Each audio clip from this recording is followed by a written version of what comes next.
Assalamualaikum warahmatullahi wabarakatuh. Perkenalkan, kami dari kelompok 5 akan mempresentasikan tentang materi distribusi sediaan farmasi, sentralisasi, dan desentralisasi. Pertama-tama saya akan memperkenalkan nama-nama dari anggota kelompok kami. Yang pertama yaitu Afifah Nur Maulidia, kemudian Ainur Rahmah, Huratun Nasihah, Jazila Hikmiyah Suwandi, Maulia Ilmiah Dia, Rosi Aulia Zulfani Alifa, dan Zulfa Aulia. Selanjutnya saya akan mempersilahkan penyaji untuk menyiapkan materi. Distribusi sediaan farmasi. Distribusi sediaan farmasi yaitu proses menyalurkan distribusi bisa obat maupun bahan obat, di mana tujuannya itu untuk memastikan sepanjang jalur distribusi dilakukan sesuai dengan persyaratan dan tujuan dari penggunaannya dengan memastikan mutu dari obat atau bahan obat yang didistribusikan. Pembagian sistem distribusi sediaan farmasi berdasarkan ada atau tidaknya satelit farmasi dibagi menjadi dua. Yang pertama, sentralisasi, dan yang kedua, desentralisasi. Sentralisasi yaitu apoteker tidak ada di ruang perawatan, sedangkan desentralisasi yaitu apoteker ada di ruang perawatan. Sistem sentralisasi, metode distribusi obat berdasarkan ada atau tidaknya satelit farmasi. Sistem pelayanan terpusat sentralisasi. 1. Sentralisasi adalah sistem pendistribusian perbekalan farmasi yang dipusatkan pada satu tempat, yaitu instalasi farmasi. 2. Sentralisasi.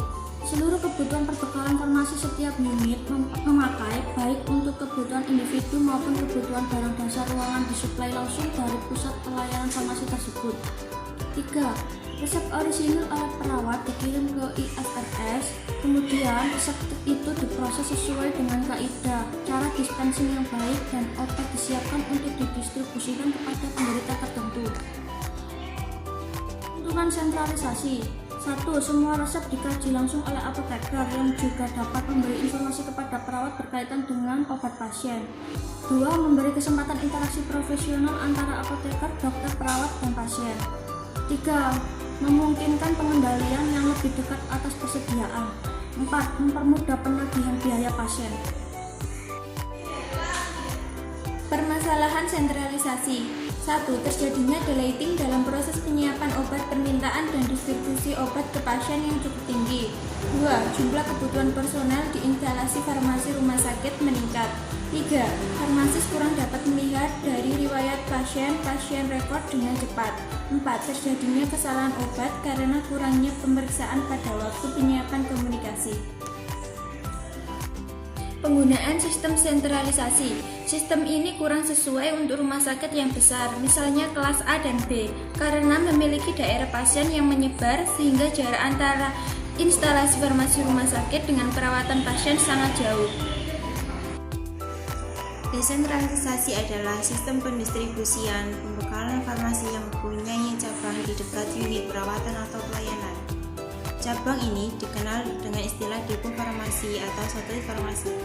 Pada desentralisasi, penyimpanan dan pendistribusian pembekalan farmasi ruangan tidak lagi dilayani oleh pusat pelayanan farmasi. Instalasi farmasi dalam hal ini bertanggung jawab terhadap efektivitas dan keamanan pembekalan farmasi yang ada di depo farmasi. Keuntungan dari desentralisasi sendiri yakni obat dapat segera tersedia untuk diberikan kepada pasien. Yang kedua, pengendalian obat dan akuntabilitas semua dengan baik. Yang ketiga, apoteker dapat berkomunikasi langsung dengan dokter dan perawat. Yang selanjutnya yakni sistem distribusi obat berorientasi pasien sangat berpeluang diterapkan untuk penyerahan obat kepada pasien melalui perawat. Selanjutnya yakni apoteker dapat mengkaji kartu pengobatan pasien dan dapat berbicara dengan penderita secara efisien. Selanjutnya yakni informasi obat dari apoteker segera tersedia bagi dokter dan perawat.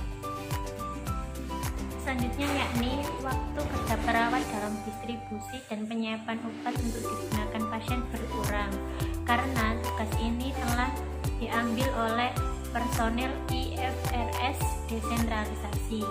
Selanjutnya yakni spesialisasi terapi obat bagi apoteker dalam bidang perawatan pasien lebih efektif sebagai hasil pengalaman klinik terfokus. Selanjutnya yakni pelayanan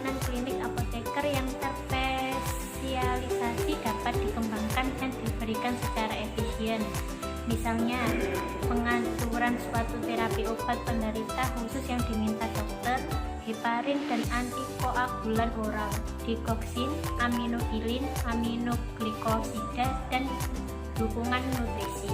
Yang terakhir yakni apoteker lebih mudah melakukan penelitian klinik dan studi usumen mutu terapi obat kepada pasien. Keterbatasan. Pertama, semua apoteker klinik harus cakap sebagai penyedia untuk bekerja secara efektif dengan asisten apoteker dan teknis lain.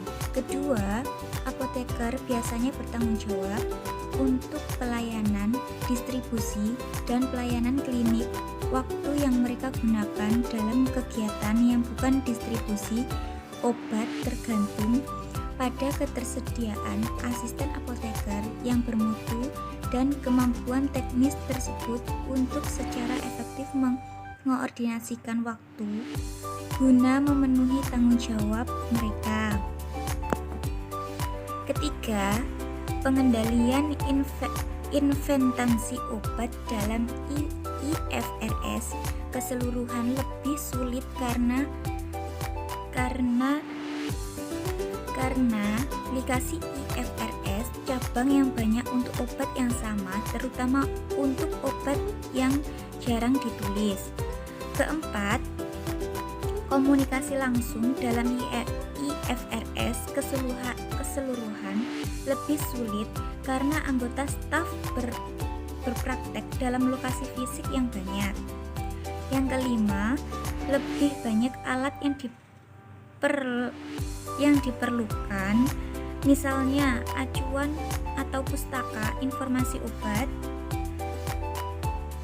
laminat airflow, lemari pendingin, rak obat, dan alat untuk meracik.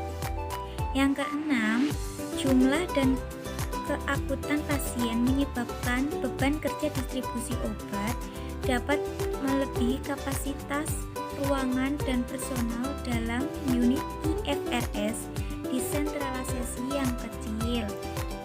Baik, kesimpulannya adalah distribusi sediaan farmasi dibagi menjadi dua. Yang pertama yaitu sentralisasi, yang artinya tidak ada apoteker di ruang perawatan, atau jadi interaksi antara pasien itu dengan perawat atau dokter saja. Nah, pendistribusiannya atau perbekalan farmasi tidak dilayani oleh pusat pelayanan farmasi langsung.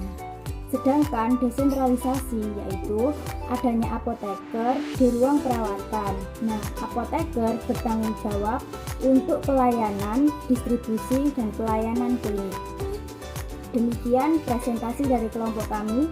Saya selaku moderator, kurang lebihnya mohon maaf apabila ada kesalahan. Billahi taufiq wal hidayah. Wassalamualaikum warahmatullahi wabarakatuh.